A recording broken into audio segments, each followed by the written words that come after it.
حکیم الامت حضرت تھانوی رحمۃ اللہ علیہ کے مرید نے تو خط لکھا، حضرت میں آج کل نماز پڑھ رہا ہوں لیکن نماز میں مزہ نہیں آتا۔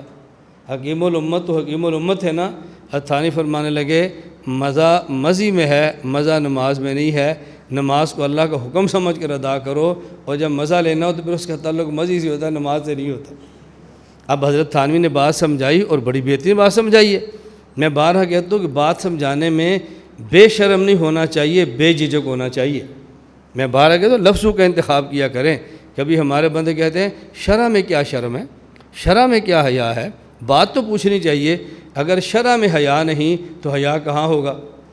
شریعت میں شرم نہیں تو شرم تمہیں کہاں سے ملے گی؟ جس شریعت نے شرع اور حیا دینی ہے، ہم انہی کے بارے میں کہتے ہیں کہ شرع میں حیا اور شرم نہیں، بات کھول کے پوچھو۔ اس لیے اگر بات سمجھانی ہو تو یوں سمجھایا کرو کہ شریعت میں جھجک نہیں ہے، بیٹا بلا جھجک ہو کر بات پوچھو۔ یہ نہ کہو کہ بیٹا بات پوچھنے میں شرم سے کام نہ لو، یہ کہا کرو کہ بیٹا بات پوچھنے میں جھجک سے کام نہ لو۔ جھجک اور چیز ہوتی ہے اور شرم حیا اور چیز ہوتی ہے، دونوں میں ہمیشہ فرق کرنا سیکھو۔ گزشتہ کل یا پرسوں کی بات ہے، میرا ایک مرید تھا، اس نے مجھے فون کیا کہ شیخ صاحب دعا فرماؤ، میں بڑا پریشان ہوں۔ میں ذکر بھی پابندی سے کرتا ہوں، تلاوت بھی پابندی سے کرتا ہوں، نماز کا بھی اہتمام کرتا ہوں، لیکن مجھے ملازمت ملتی ہے اور 2-3 مہینے چلتی ہے اور اس کے بعد ختم ہو جاتی ہے، پھر 2-3 مہینے چلتی ہے پھر ختم ہو جاتی ہے۔ میں نے اس سے پوچھا کہ آپ جو ذکر اذکار کرتے ہیں وہ کس لیے کرتے ہیں؟ تاکہ ملازمت ملے؟ نماز کس لیے پڑھتے ہیں؟ تاکہ پیسہ ملے؟ کہا جی نہیں۔ تو میں نے کہا ذکر اذکار عبادات اور نمازوں کا تعلق یہ دنیا کی ملازمت کے ساتھ نہیں ہے۔ ملازمت ملے نماز تب بھی پڑھنی ہے، ملازمت نہ ملے نماز تب بھی پڑھنی ہے۔ اس کا ملازمت سے کیا تعلق ہوتا ہے؟ یہ تو بالکل ایسے ہی ہے جیسے ایک مراسی تھا، مراسی سمجھتے ہیں؟ یہ ڈوم جو شادیوں پہ ناچتے کودتے اور پیسے کماتے ہیں، مراسی، ان کے لطیفے بڑے مشہور ہیں۔ ایک مراسی تھا تو اس کی بھینس نے کٹا دیا، بھینس نے کٹا دیا، وہ نماز نہیں پڑھتا تھا۔ اس کو مولوی صاحب نے کہا دیکھو اللہ تمہیں نعمتیں عطا فرمائی ہیں، اللہ کا شکر ادا کرو تو نماز پڑھا کرو۔ اس نے نماز پڑھی، اللہ کی شان نماز شروع کی، فجر کی نماز پڑھی اور اشراق کے بعد کٹا مر گیا۔ اب جب اس کا کٹا فوت ہو گیا تو بھینس نے بولنا شروع کیا، بھینس نے کھپ ڈالی۔ مراسی کہنے لگا چپ ہو جا، یہ 2 رکعت مارے تو 4 رکعت ہی مارے۔ 2 پڑھی یہ مر گیا، 4 پڑھی تو نے مر جانا، یہ بک بک نہ کر، خاموش ہو جائے۔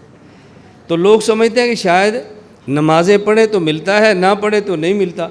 عبادات کا تعلق ان چیزوں سے نہیں ہے، اس لیے راحت کی حالت ہو یا مشقت کی حالت ہو، ہر حال میں نماز پڑھنی انشاءاللہ ثم انشاءاللہ۔ میں آپ سے کیوں کہتا ہوں، ایک فیصلہ کر لو کہ ہم نے عقائد کا کام ہر حال میں کرنا ہے انشاءاللہ۔ شاباش ملے تو تب بھی کرنا ہے اور شاباش نہ ملے تو تب بھی کرنا ہے۔ اللہ راحتیں دیتے تو تب بھی کرنا ہے، خدا نہ کرے مشکلات دیتے تو تب بھی کرنا ہے۔ اس کام کو چھوڑنا نہیں ہے۔ پہلے دن یہ آپ کو آیت سنائی تھی، والعصر ان الانسان لفی خسر، قسم ہے زمانے کی وہ انسان کامیاب ہوگا، آمنو جس کا عقیدہ ٹھیک ہو، عامل الصالحات اعمال سنت کے مطابق ادا کرے، تواصو بالحق صحیح عقیدہ اور مسنون عمل کی دعوت دے، تواصو بالصبر اگر اس دعوت اور مشکل آ جائے تو خندہ پیشانی سے برداشت کرے اور ڈٹ جائے۔ یہ ہوتا ہے کامیاب۔ مشکلات اس راستوں کا حصہ ہوتی ہیں، کبھی آتی ہیں کبھی نہیں آتی، اور آدمی تھوڑی سی ہمت کر کے برداشت کر لے تو پھر اللہ پاک مشکلات ختم فرما کے عافیت کے فیصلے فرما دیتے ہیں۔ تو یہ جواب سمجھ آ گیا؟ تو ہم نے کہا جو جواب ان حضرات پر ہے یہ آپ سوال ان پر کرو۔ اور عجیب اللہ کی شان یہ ہے کہ حضرت مولانا قاسم نانوتوی رحمۃ اللہ علیہ یہ حضرت صدیق اکبر کے خاندان سے ہیں، صدیقی ہیں، تو اعتراض مولانا قاسم نانوتوی پر ہے اور جواب صدیق اکبر کی زندگی میں ہے۔ بیٹے پر اعتراض ہونا تھا تو باپ کی زندگی سے خدا نے پہلے ہی جواب عطا فرما دیا۔ اور ایک کام حضرت ابوبکر صدیق نے کیا تھا اور جب ضرورت پڑی ہے تو پھر وہ کام حضرت مولانا قاسم نانوتوی نے کیا ہے۔ منکرین زکوٰۃ کا فتنہ تلواریں لے کر آیا تھا تو تلوار سے ختم اس فتنے کو صدیق اکبر نے کیا تھا۔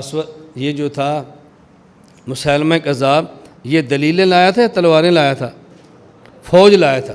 تو جب ختم نبوت کا انکار طاقت کے ساتھ ہوا، ابو بکر صدیق نے خاتمہ طاقت کے ساتھ کیا۔ اور جب ایک وقت آیا کہ ختم نبوت کا انکار طاقت سے نہیں دلیل سے ہوا، تو اس کا تعاقب مولانا قاسم نانوتوی نے پھر دلیل سے کیا ہے۔ تو جب طاقت سے فتنہ آیا تو ختم کرنے والے طاقت سے صدیق اکبر تھے، اور جب فتنہ دلیل کی بنیاد پر آیا تو ختم کرنے والے دلیل سے انہی کے خاندان کے فرد مولانا قاسم نانوتوی رحمۃ اللہ علیہ تھے۔ یہ اللہ تعالیٰ کا عجیب نظام ہے، اللہ پاک ہمیں بھی اس کام کے لیے قبول فرما لے۔ ہمارے اس مرکز میں جو خالص عقیدے کا کام ہوتا ہے نا، اس کی بھی ایک عجیب داستان ہے کہ یہاں یہ کام کیسے شروع ہوا ہے۔ میں کبھی بتاؤں آپ حیران ہو جائیں کہ اس خطے کا انتخاب کیوں ہے، اس جگہ کا انتخاب کیوں ہے۔ نہ تو میں کسی بہت بڑے باپ کا بیٹا ہوں، نہ میں کسی بہت بڑے جامعہ کا استاذ ہوں، نہ ہی میرا خاندانی پس منظر بہت بڑا ہے۔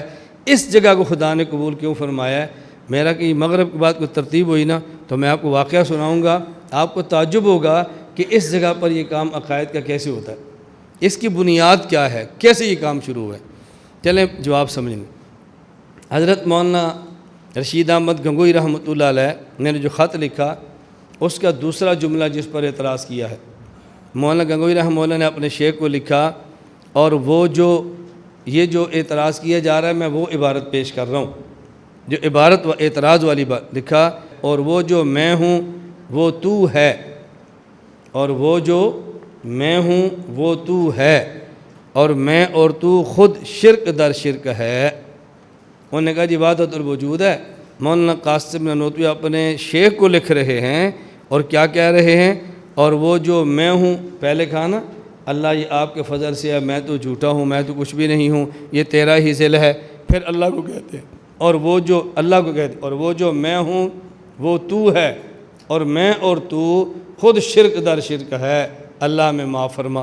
کیا جی دیکھو مولانا قاسم نانوتوی کہہ رہا ہے، خود عقیدہ پیش کر رہا ہے وحدت الوجود کا، خود عقیدے کو شرک کہہ رہا ہے، اور وہ کہتا ہے میں مشرک ہوں، اور آپ کہتے ہیں ہمارا امام اور قائد ہے۔ آپ کیسی بات کرتے ہیں؟ ہم نے کہا آپ فضائل صدقات میں دیکھیں، جہاں شیخ الحدیث مولانا زکریا رحمۃ اللہ علیہ نے یہ خط نقل فرمایا، اس کے شروع میں یہ بات درج فرمائی ہے کہ یہ حضرت گنگوہی کا خط مکاتیب رشیدیہ کے اندر موجود ہے۔ اس کا مطلب یہ ہے اس خط کا اصل ماخذ مکاتیب رشیدیہ ہے، اور مکاتیب رشیدیہ سے نقل ہو کر یہاں فضائل صدقات کے اندر آیا ہے۔ اب مکاتیب رشیدیہ کی عبارت پڑھ لیں تو اعتراض ہی ختم ہو جاتا ہے۔ مکاتیب رشیدیہ میں لکھا ہے، حضرت فرماتے ہیں پس زیادہ عرض کرنا گستاخی اور شوق چشمی ہے، یا اللہ معاف فرمانا کہ حضرت کے ارشاد سے تحریر ہوا، جھوٹا ہوں کچھ نہیں ہوں، تیرا ہی ذل ہے، تیرا ہی وجود ہے، میں کیا کہوں کچھ نہیں ہوں، اور وہ جو میں ہے وہ تو ہے، اور وہ جو میں ہے وہ تو ہے۔ فضائل صدقات میں کیا لکھا ہے؟ اور وہ جو میں ہوں نہیں، اصل عبارت کیا ہے، اور وہ جو میں ہے وہ تو نہیں، وہ تو ہے۔ تو کا معنی اور ہوتا ہے، تو کا معنی اور ہوتا ہے۔ تو کا معنی ہوتا ہے انتا، اور تو کا معنی ہوتا ہے ایزن بھی۔ فرماتے ہیں اب حضرت کا پھر جملہ سمجھیں، اور وہ جو میں ہے میرے اندر انا کی بیماری نہیں جا رہی، انا کا مریض ہوں میں، میرے اندر انا کی بیماری باقی ہے، اور وہ جو میں ہے وہ تو ہے، انا والی بیماری میری نہیں جا رہی، اور میں اور تو خود شرک در شرک ہے، یعنی بندے کے اندر سے ریا انا بھی ہو، یہ شرک اصغر ہے، اور پھر اللہ کو بھی مانے تو میں اللہ کو مان بھی رہا ہوں اور شرک اصغر در مبتلا بھی ہوں۔ حضرت دعا فرمائے اللہ اس بیماری کو ٹھیک فرما دے۔ اور یہ قرآن کریم میں ہے، افرأیت من اتخذ الہہ ہوا، تم نے شخص کو دیکھا جس نے خواہش کو خدا بنا لیا۔ اب حضرت مولانا گنگوئی خط لکھ رہے ہیں اپنے شیخ کو، کس کو؟ اپنے شیخ کو لکھ رہے ہیں کہ حضرت میرے اندر کئی بیماریاں ہیں، ان میں ایک بیماری ہے کہ میرے اندر سے انا نہیں مر رہی، انا بھی ہو اور بندہ خدا کو مانے، یہ تو شرک خفی ہے اور شرک اصغر ہوتا ہے، تو دعا فرمائے اللہ اس میری بیماری کو ٹھیک فرما دے۔ کوئی بات سمجھ آ رہی؟ اب دیکھو یہ بات بالکل الگ ہے۔ اب کوئی بندہ اپنے شیخ کو لکھے حضرت میں نماز پڑھتا ہوں لیکن کیا کروں، بس یوں لگتا ہے کہ کوے کی طرح میں تو ٹھونگے مارتا پھر رہا ہوں، پتہ نہیں نماز کیسی ہے، بس دعا فرمائیں۔ تم اسی کو بنیاد بنا علاقے میں اشتہار چھاپ دو کہ یہ مولوی صاحب کی نماز ٹھیک نہیں ہے، اس نے اپنے پیر کو لکھا میں کبھی کی طرح ٹھوکے مار رہا ہوں۔ دیکھو نا، خود کہہ رہا ہے نا، خود کہہ رہا ہے، ہم تو نہیں کہہ رہے، خود کہہ رہا ہے، یہ کون سا اعتراض ہے؟ تو اصل عبارت مکاتب ارشیدیہ کی تھی، وہ عبارت لے لے تو پھر فضائل صدقات کا جو اعتراض ہے ختم ہو جاتا ہے۔